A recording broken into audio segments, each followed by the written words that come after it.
हमारी संस्कृति, हमारे संस्कार सदा रहे हमारे साथ।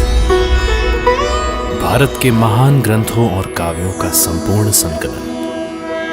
सब्सक्राइब करें तिलक।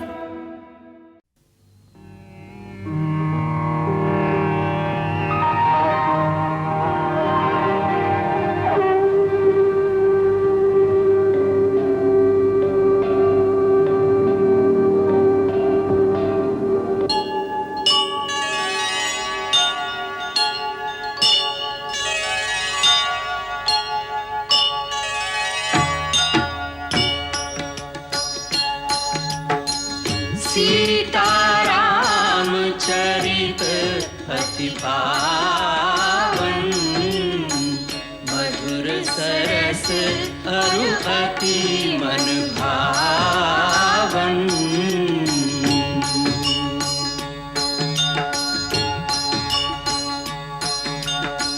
पुनि पुनि कितने हो सुने सुनाए, की प्यास बुझत न बुझाए।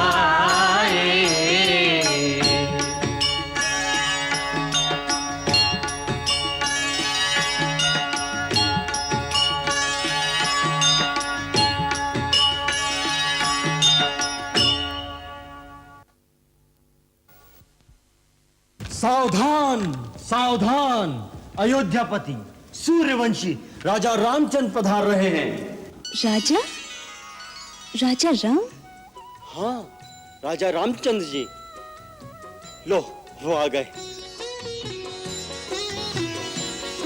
आर्य, ये लक्ष्मण भैया क्या कह रहे हैं? हाँ दीदी, महाराज की आज्ञा है कि कल सूर्योदय के पश्चात पुष्य नक्षत्र में श्री रामचंद्र जी का राज अभिषेक किया जाएगा। महारानी सीता को उनकी वाम भाग में राज सिंहासन पर विराजमान किया जाए। परंतु ये सब इतनी जल्दी क्यों? हाँ सीते, मैं भी यही सोचता हूँ, इतनी जल्दी क्यों? मुझे ये सब उचित नहीं लग रहा। इसमें अनुचित क्या है भैया? प्रथम तो ये कि हम चारों भाई एक साथ जन्मे, बड़े हुए, एक साथ हमारे विवाह हुए, फिर ये राज्याभिषेक केवल एक भाई का क्यों? क्योंकि राज्य की यही परंपरा है, ज्येष्ठ भ्राता ही राज्य का उत्तराधिकारी होता है। दूसरी बात ये कि भरत और शत्रुघ्न यहां नहीं हैं। उनके बिना ये उत्सव हमें नहीं भाता। कोई उमंग, कोई उत्साह मन में नहीं है। उत्साह और उमंग तो जनता के मन में जो उमड़ रही है वो देखने योग्य है। जहां जहां डोंडी पीटी जाती है वहां लोग खुशी से पागल हुए जा रहे हैं। कुलगुरु महर्षि वशिष्ठ की आज्ञा से और समस्त प्रजाजनों की सम्मति से श्री दशरथ जी कल अपने ज्येष्ठ पुत्र श्री रामचंद्र जी का राज्याभिषेक करेंगे। कल सूर्योदय होते ही राज युवक श्री रामचंद्र जी को कुलगुरु वशिष्ठ जी सूर्य वंश का राज्य मुकुट पहनाकर उनका राज्य तिलक करेंगे। समस्त प्रजाजनों को महाराज की ओर से पधारने का निमंत्रण है। राजा रामचंद्र की जय! राजा रामचंद्र की जय! राजा रामचंद्र की जय! राजा रामचंद्र की जय! राजा रामचंद्र की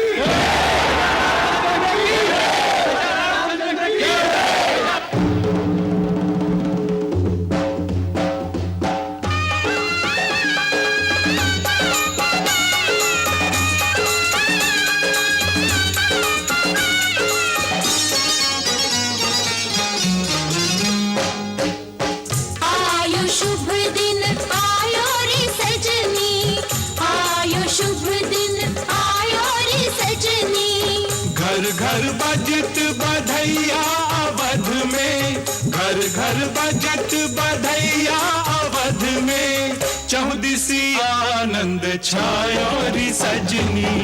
आयो शुभ दिन आयो रे सजनी, आयो शुभ दिन आयो रे सजनी। चौक पुराओ जी चौक पुराओ, दिवला जराओ जी दिवला जराओ, फुलवा लाओ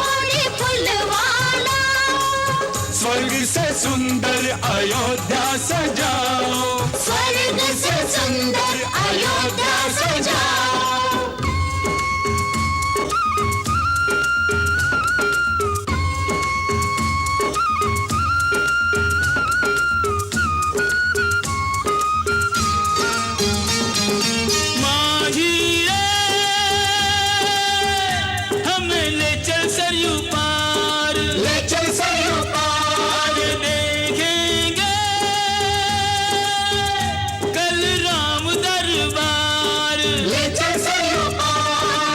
देखेंगे वो दरबार की शोभा, देखेंगे वो दरबार की शोभा, पुण्य जिन्होंने कमायो रे सजनी। आयो शुभ दिन आयो रे सजनी, आयो शुभ दिन आयो रे सजनी।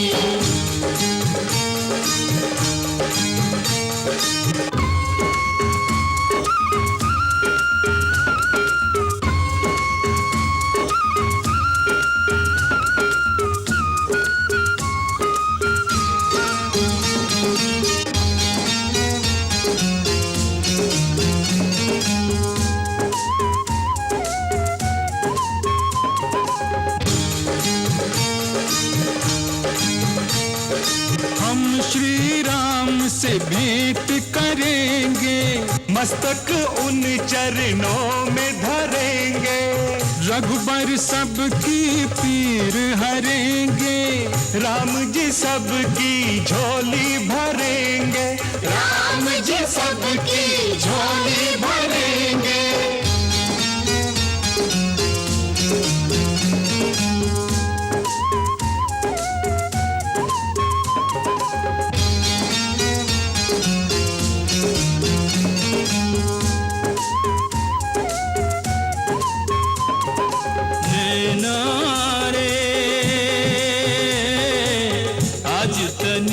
खुल जइयो राज तिलक रघुवर को दिखाए के, फिर चाहे मुद जइयो नैना रे,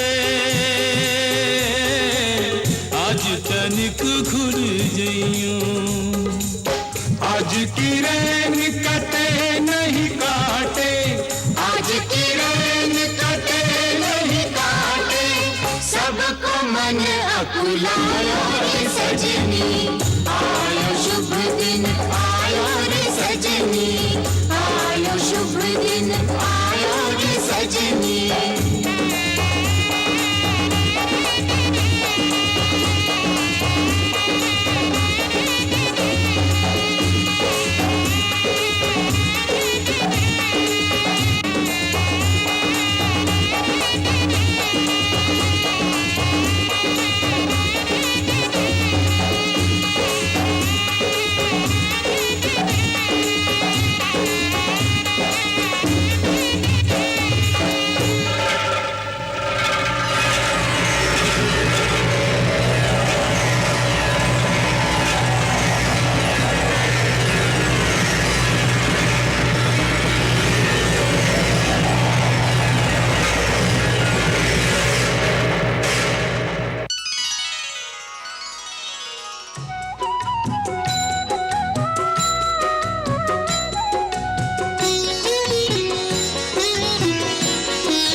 देखिए नाथ, सारी अयोध्या जगमगा रही है। हाँ सीते। भैया भैया भाभी, अयोध्या की गली गली चौक चौक में मैं घूम कर आया हूँ। नगर के किसी भी कोने में अंधेरे के लिए कोई स्थान नहीं। हाँ जीजी, राजमहल को भी दुल्हन की तरह सजाया जा रहा है। अच्छा देखो देखो देखो भैया, प्रजा ने कितने दीपक जलाए हुए हैं। इससे पता लगता है प्रजा आपको कितना प्यार करती है। लक्ष्मण, प्रजा का ये जो इतना प्यार है, इस प्यार का पात्र बनना बड़ा कठिन कार्य है। मुझे तो लगता है मेरे जीवन की कठिनतम परीक्षा का समय आ रहा है। प्यार का मूल्य चुकाना पड़ता है लक्ष्मण।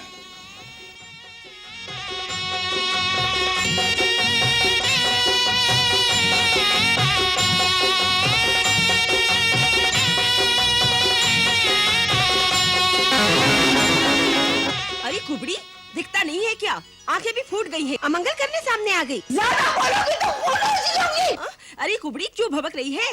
आज तो हंसी और खुशी का दिन है। काय की खुशी, काय की खुशी? अरे बुढ़िया, आज हमारे राम राजा बनेंगे, राजा। अरे चल, ये तो रोती ही रहेगी। राम राजा बनेगा? अरे यही तो दुखड़ा है। सांप लौट रहा है छाती पर सांप।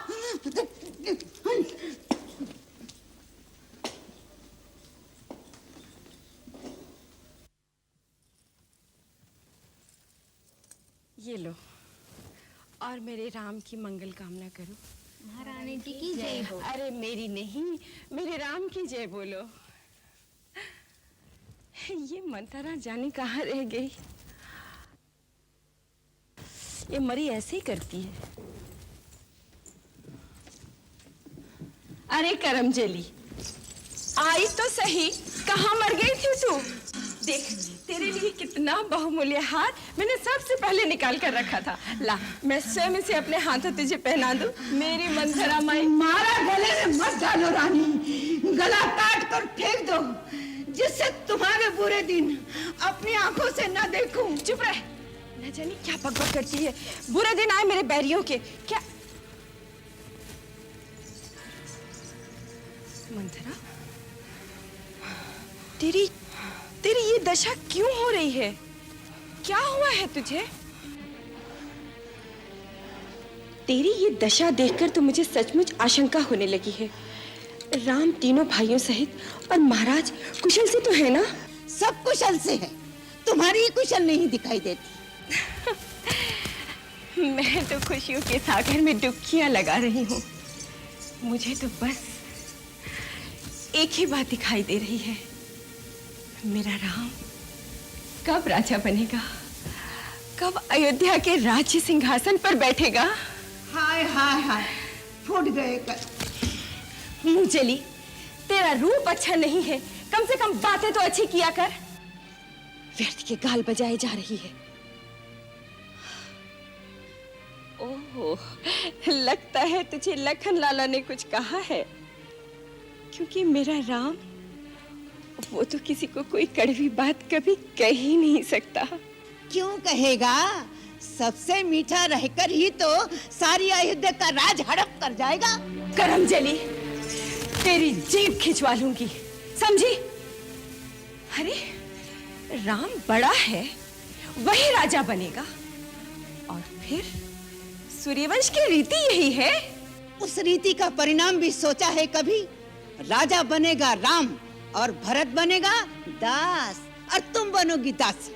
अरे कुटिल बुद्धि, उफ उफ। अरे राम के लिए तेरे मन में ऐसा कोई विचार आया कहां से? मेरा राम अपनी जननी कौशल्या से अधिक मुझे स्नेह करता है, और अपने छोटे भाइयों को अपने प्राणों से अधिक प्यार करता है। तेरी तो बुद्धि मारी गई है। बुद्धि मेरी मारी गई है या तुम्हारी? रानी, वो दिन भूल जाओ जब राम तुम्हारे स्नेह का स्वांग करता था, भरत को प्राणों से ज्यादा प्यार का ढोंग बताता था। अब तो भरत के प्राणों की चिंता करो। भरत राम के रास्ते का कांटा है, उसको हटाने के लिए ना जाने राम कैसे कैसे षड्यंत्र रचेगा। हे प्रभु, मेरे भरत की रक्षा करो, मेरे भरत की रक्षा करो प्रभु। मेरे भरत की रक्षा करो। मंथरा, चुप हो जा, चुप हो जा। ये कैसा विष घोल रही है मंथरा? तू ये कैसा विष घोल रही है? विष? विष और अमृत की पहचान तुझे होती तो आज ये दिन ना आता। तू समझती रही कि राजा तेरा गुलाम है, पर उस कपटी के मन का कपट नहीं देखा तूने। पहले तो भरत को ननियाल भिजवा दी, और फिर राम के राज तिलक की तैयारी चटपट कर डाली। नहीं नहीं मंथरा, नहीं, जा चली जा यहाँ से। इस प्रकार मुझे मत बहका। बड़े कुचक्र, ऐसे घोर षड्यंत्र की मैं कल्पना भी नहीं कर सकती। ऐसी कुटिल कुमति तुझ में किसने भर दी है? ऐसा व्यर्थ का प्रलाप मत कर मंथरा, मत कर। एक बात बता, इस तरह से आग लगाने में तेरा क्या लाभ होगा? मेरा लाभ? संसार में सभी स्वार्थी नहीं होते, हितैषी भी होते हैं। मैंने बचपन से तुम्हें गोद में पाला है, एक कोमल फूल के समान संभाल संभाल के रखा है। उस फूल को कोई पत्थर पे रख के पांव से कुचलने लगे तो मेरा कलेजा नहीं फटेगा क्या? इसी दुख के मारे कह रही हूँ। मेरा क्या, तेरा पुत्र राजा बने या कौशल्या का, मैं तो रानी बनने वाली नहीं है। पर तू राजा की चहेती रानी बनकर अकड़ रही है ना, तू दासी बन जाएगी, मेरी तरह दासी। दासी? किसमें साहस है मुझे दासी बनाने का? किसकी दासी बनूंगी मैं? अपनी सौत की। वो तुझसे अपने चरण धुलवाएगी। चरण? दीदी? नहीं, दीदी ऐसा कदापि नहीं कर सकती, कदापि नहीं। दीदी? जिसे तू दीदी दीदी कह रही है, उस नागिन ने एक ही डंक ऐसा मारा। जिस राजा को तू जीवन भर नाच नचाती रही, उसी के हाथों तेरा सर्वनाश करा डाला।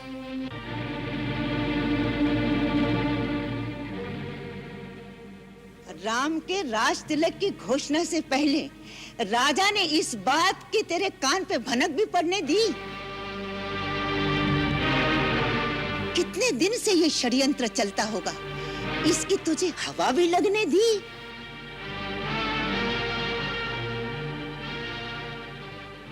मेरी भोली रानी, तू सौत का विष नहीं जानती। सौत मिट्टी की भी हो, वो भी जहरीली नागन होती है। कभी कभी कोई स्वार्थ हृदय में ऐसी अगन लगाए, धर्म न्याय कर्तव्य उचित अनुचित सब कुछ खो जाए। दुनिया की कोई भी नारी सौतन सह ना पाए, इसी दाहने के कई के भी स्नेह और ज्ञान जलाए, इसी दाहने के कई के भी स्नेह और ज्ञान जलाए।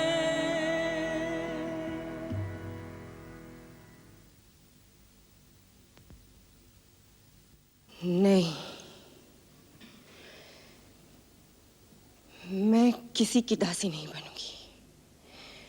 सौत की दासी बनने से पहले मैं विषपान करके मर जाऊंगी, लेकिन किसी की दासी नहीं बनूंगी, कदापि नहीं। मरने की क्यों सोचती है मूर्ख? जीतने की सोच। ये सोच कि सौत की जीती हुई बाजू कैसे पलट जाए, राम की जगह तेरा बेटा राजा बने। मंथरा, अब ये झूठे सपने क्यों दिखा रही है? कल भोर होते ही राम राजा बन जाएगा।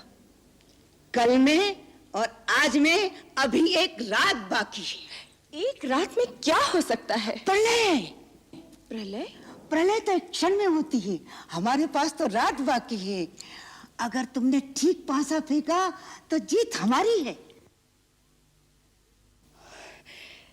मेरी तो बुद्धि चकरा गई है मंथरा, मेरा तो सर्वनाश हो गया है। मेरे कुछ समझ में नहीं आ रहा है मैं क्या करूं। इस समय तो तू ही सब कुछ है मंथरा। तेरे से बढ़कर संसार में मेरा कोई दूसरा हितैषी नहीं इस समय।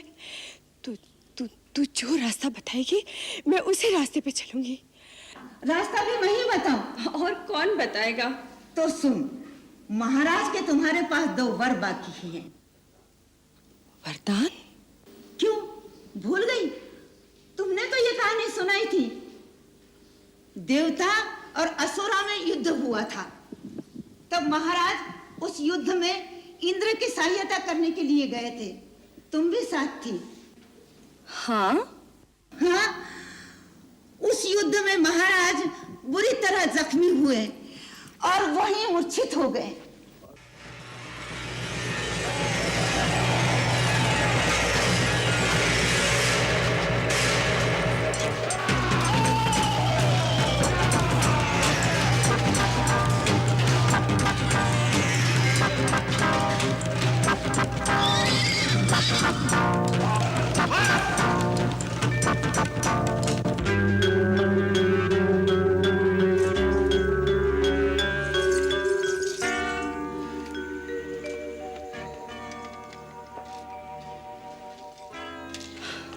महाराज, महाराज, आंखें खोलिए। तब तुम रथ को वहां से बड़ी कुशलता से निकाल कर लाई थी और महाराज के प्राण बचाए थे। राजा के शरीर में लगे हुए तीर तुमने निकाले थे और उनके प्राणों की रक्षा की थी। और तब राजा ने प्रसन्न होकर कहा, मेरी रानी, मैं तुम्हें 2 वरदान देता हूं, मांग लो क्या मांगना है। तुमने कहा था फिर कभी मांग लूंगी। वो 2 वरदान मांगने का समय आ गया है, जिससे अपना काम बन जाएगा। अच्छा, तुम्हारी पहली मांग रहेगी राम के जगह भरत का राज तिलक। वाह मंथरा, वाह, तेरे मुंह में घी शक्कर। और दूसरे में राम को 14 वर्ष का वनवास। राम को वनवास? परंतु राम को वनवास क्यों? पिघल गई ना।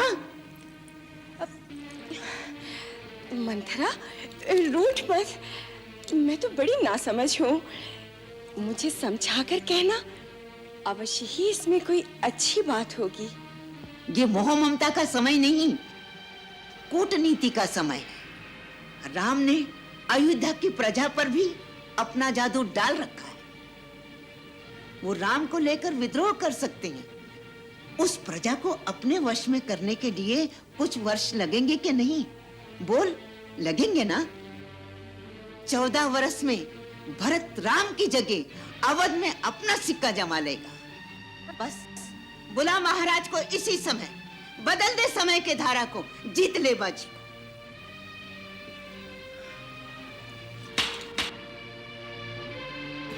जय हो महारानी जी की। जाओ, महाराज जहां भी हो उन्हें मेरा संदेशा दो। महारानी कैकेयी ने इसी क्षण अपने भवन में बुलाया है। जाओ। जो आगे।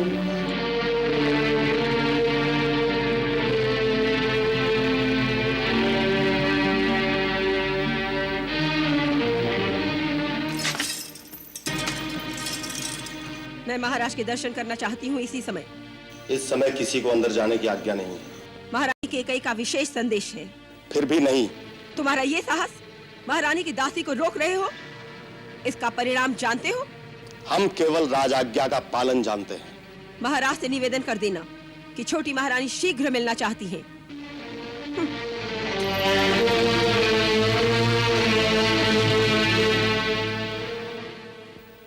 राम, कल तुम्हारे सिर पर राजमुकुट पहनाया जाएगा, परंतु ये याद रखना, जो राजमुकुट पहनता है वो अपने आप को अपने देश और अपनी प्रजा के हाथों सौंप देता है।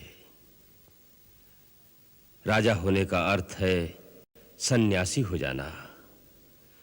फिर उसका अपना कुछ नहीं रह जाता, सब कुछ देश का हो जाता है।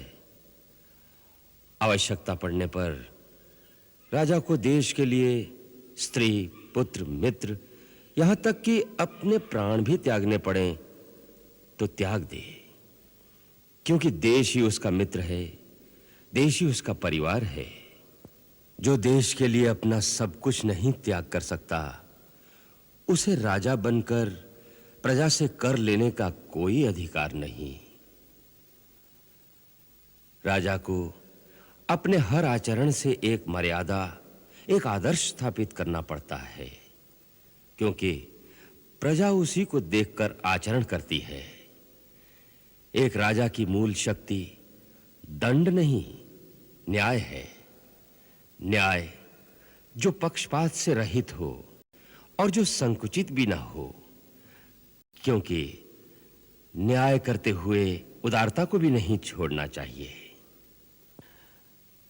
राजा को पृथ्वी का भगवान कहा गया है, क्योंकि लाखों प्राणियों का जीवन मरण, सुख दुख उसके हाथ में होता है। इसलिए उसमें दया, क्षमा, उदारता आदि भगवान के गुण होने चाहिए। युद्ध भूमि में राजा को अपनी सेना के आगे रहना चाहिए। जो स्वयं वीर नहीं होता, सेना उसका आदर नहीं करती। राजा को चाहिए ऋषियों, विचारकों और कवियों के आगे सदा नतमस्तक रहें, क्योंकि वही पथ प्रदर्शक होते हैं, सही रास्ता दिखाते हैं। उसके जो अंतरंग और निस्वार्थ मंत्री हों, उनकी आलोचना का आदर करे, उन पर भरोसा करे, फिर भी अपने मन की गूढ़ बात अंत तक अपने मन में रखे। राजा को चाहिए अपने गुप्तचरों द्वारा राज्य की पूरी खबर रखे। मैं जानता हूं राम कि तुम स्वयं राजनीति के पूर्ण ज्ञाता हो, परंतु एक जाने वाले राजा का यह कर्तव्य है कि वो आने वाले राजा को अपने अनुभवों से अवगत कराए।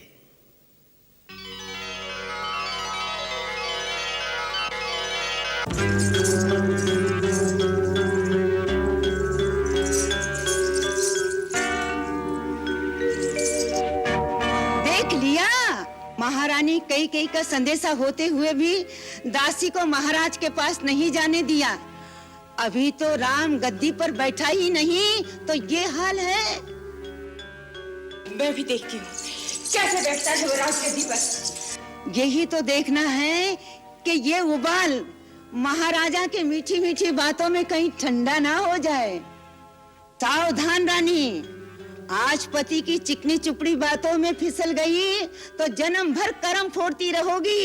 अरे वो आए तो सही, पहले अपने दिए हुए वचन पूरे करवाऊंगी। हाँ, उतावले में बाजी हाथ से निकल जाएगी। उतावलापन कैसा मंत्रा, अब समय ही कहाँ है। फिर भी निशाना साध के तीर चलाना चाहिए। तो अब तू ही बता, मैं क्या करूं? इस समय तो सारी अयोध्या में तेरे सिवा मेरा और कोई नहीं। तू जिस रास्ते पर मुझे चलाएगी मंथरा, मैं उसी रास्ते पर चलूंगी। रास्ता तो एक ही है, त्रिया चरित्र। त्रिया चरित्र दिखाना है तो पूरी तरह दिखाना।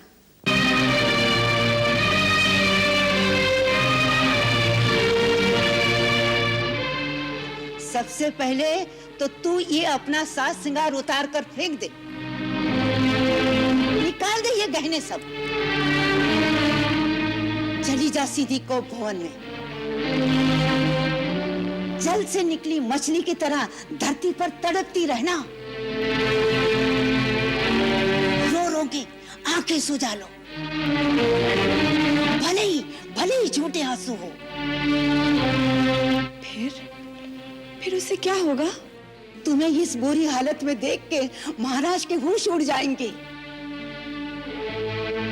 फिर वो तेरी मिन्नत करेंगे, तेरे पैरों पड़ेंगे। रानी, तेरी ये दशा क्यों है? तेरी ये हालत क्यों है रानी? अरे मेरे प्राणों से प्यारी, मुझसे बात तो करो। लेकिन सावधान, बात न करना, केवल आंसू बहाती रहना। लंबी लंबी आहें भरना। लेकिन प्राणनाथ को किसी बात का उत्तर मत देना। फिर मैं वो दोनों वर कब मांगूंगी? अरे बताती हूँ ना। देख, पहले ले लेना, राम की सौगंध उठवा लेना, फिर मन की बात कहना। राम की सौगंध जब तक ना उठाए अपनी मांग कदापि ना कहना। भूलना मत, याद रखना।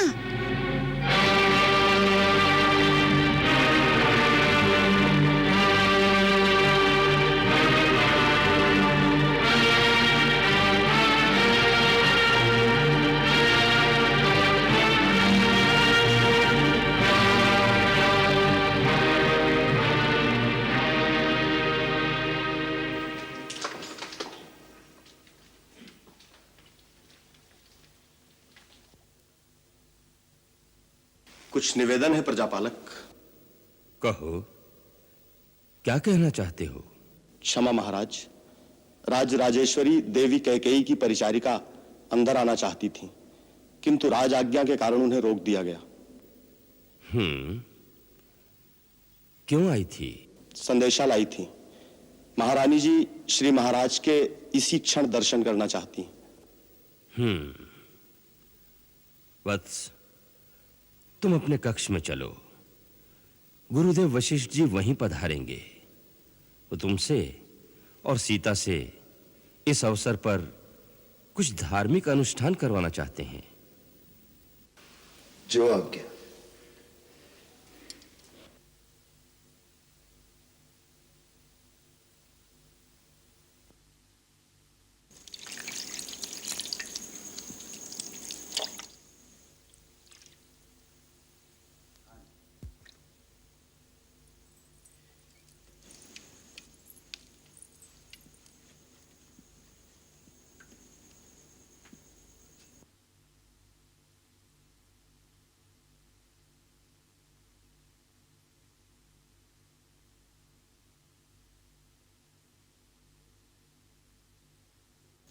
हे जितेंद्रिय, तुम्हारे कल्याण के लिए हम तुमसे जो पूजा का अनुष्ठान कराने आए हैं, उसके लिए आज तुम्हें व्रती होना पड़ेगा और उपवास रखना होगा।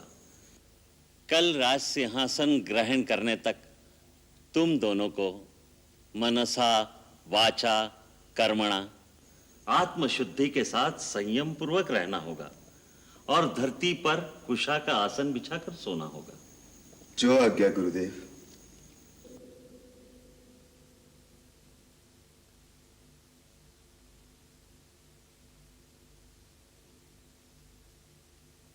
देवी,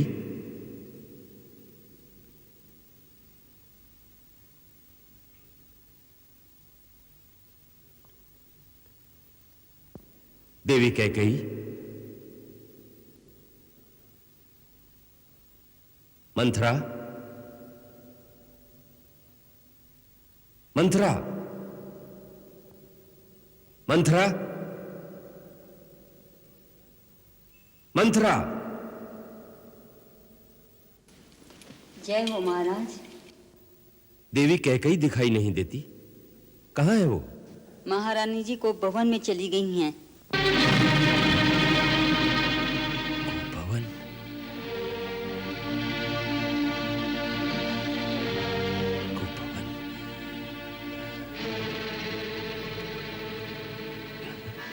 मंगल भवन अमंगल हारी, प्रभु सुदशरथ अजिर बिहारी।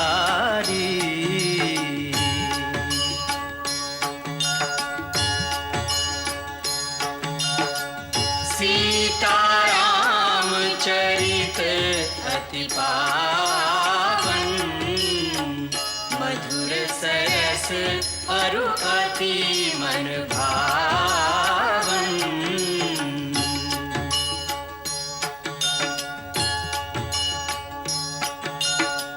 पुनि पुनि कितने हो सुने सुनाए, हिय की प्यास बुझत न बुझाए।